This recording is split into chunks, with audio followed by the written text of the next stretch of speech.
नमस्कार दोस्तों, बिल्कुल सही सुना आपने। एक और गिरफ्तारी हो चुकी है सुनील माने की।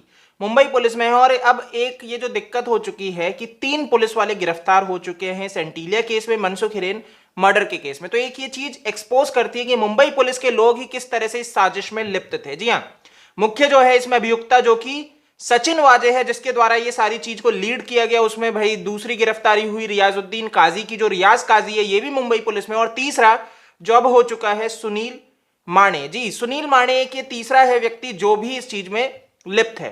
और टोटल गिरफ्तारी अब तक 5 जनों की हो चुकी है, जिसमें से एक बुकी है नरेश गौर और दूसरा विनायक शिंदे। विनायक शिंदे सस्पेंडेड कांस्टेबल है।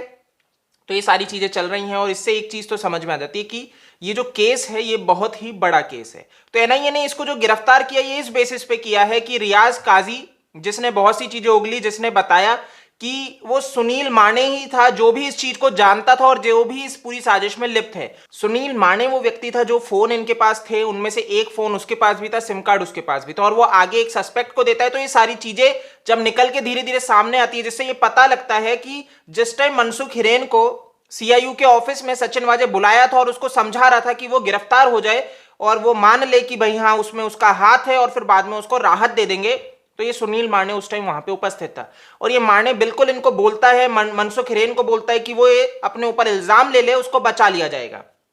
और उसके बाद मनसुख हिरेन जब अपने घर पे जाके अपनी पत्नी बच्चों को बताता है इस बारे में, तो वो मना कर देते हैं। और इसके बाद जब मनसुख हिरेन मना करता है तो इनको लगता है इनका जो प्लान है वो चौपट हो जाएगा, ये एक्सपोज हो जाएंगे। तो ये मनसुख हिरेन को ये हिदायत देते हैं कि वो अंडरग्राउंड हो जाए, वो कुछ समय के लिए अंडरग्राउंड हो जाए और फिर इसके बाद ये केस को समझा लेंगे, सुधार लेंगे, है ना। उसके बाद इस केस को ये जब तक मैनेज कर लेंगे। तो अभी तक जो एनआईए को लग रहा था कि सचिन वाजे था जिसने फोन किया था मनसुख हिरेन को रात को कि तावड़े से मिलने आओ, लेकिन असल में वो व्यक्ति कौन था? सचिन वाजे नहीं था, वो यही माने था। तो माने ने फोन किया था तावड़े बन के और वो बुलाता है और उसके बाद सचिन वाजे और वहां पे ये माने उपस्थित थे, उनसे मिलता है और फिर उसके बाद इसको मार दिया जाता है। तो ये सारी एक चीजें चल रही हैं, सारी एक जो पूरी की पूरी धीरे धीरे गुत्थी सुलझ रही है। अब एनआईए का यह भी कहना है कि अब माने से पूछताछ की जाएगी। एनआईए कोर्ट में गए थे, स्पेशल कोर्ट में, वहां पे इसकी कस्टडी मांगी, 14 दिन की कस्टडी मांगी गई थी, 28 अप्रैल तक कस्टडी मिल चुकी है। तो बहुत बुरी हालत है। और एनआईए का यह भी कहना है कि भाई ये जो माने हैं इससे जब अब पूछताछ होगी सख्ती से तो ये कई राज खुलने वाले और हो सकता है 3 से 4 गिरफ्तारियां भी तो और हो जाए। तो देखो एनआईए जो ये जांच कर रही है काफी अच्छी तरीके से जांच कर रही है, समझ में आता है। अभी तक क्या चल रहा था, एनआईए आपको रिवील कर रही थी चीजें क्या हो रही है।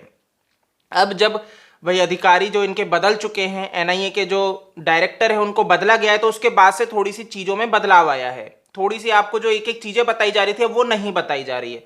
तो जो भी है इससे एक चीज तो बहुत अच्छे से क्लियर हो जाती है कि यहां पे एनआईए काम अच्छा कर रही है। एक और कॉप को गिरफ्तार कर लिया गया और हो सकता है आपको आने वाले समय में और कॉप के नाम सुनने को मिल जाए और हो सकता है कोई बड़े बड़े अधिकारियों के नाम सुनने को मिल जाए, क्योंकि जिस तरीके से सीबीआई ने अनिल देशमुख के खिलाफ जो एफआईआर दर्ज कर ली उससे एक चीज तो क्लियर हो गई, यहां पे ईमानदारी से जांच कर रही है। यहां पे केंद्र सरकार किसी दबाव में नहीं है।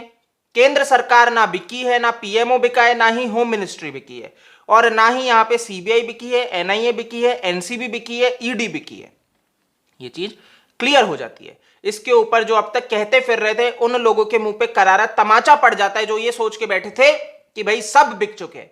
नहीं भाई, ऐसा नहीं होता। इसलिए मैं आपको बार बार कहता हूं कि नहीं कहता कि भगवान को पकड़ के चलो सब अच्छा होगा। तो आज हमें ये सारी चीजें देखने को मिल रही है, इसीलिए मैं बार बार बोलता हूं डिमोटिवेट मत हो। इतनी इतनी सी चीजों में अगर आप डिमोटिवेट हो जाओगे तो सही चीज के लिए जो आप लड़ रहे हो वो लड़ नहीं पाओगे। तो आप देखते चलो, चीजें बहुत अच्छी होंगी, हम बोलते रहेंगे। अगर आपने अभी तक हमें सब्सक्राइब नहीं किया है तो सब्सक्राइब कर लीजिए, क्योंकि हमारा उद्देश्य सिर्फ एक है, सत्य बोलना, सत्य के रास्ते पे चलना और आपके समक्ष सत्य ही प्रस्तुत करना। तो गाइस इस वीडियो में इतना ही है। आप मेरे को फेसबुक, ट्विटर, इंस्टा पे भी फॉलो कर सकते हो, जो मेरा यूजर नेम आपको स्क्रीन पे दिख जाएगा।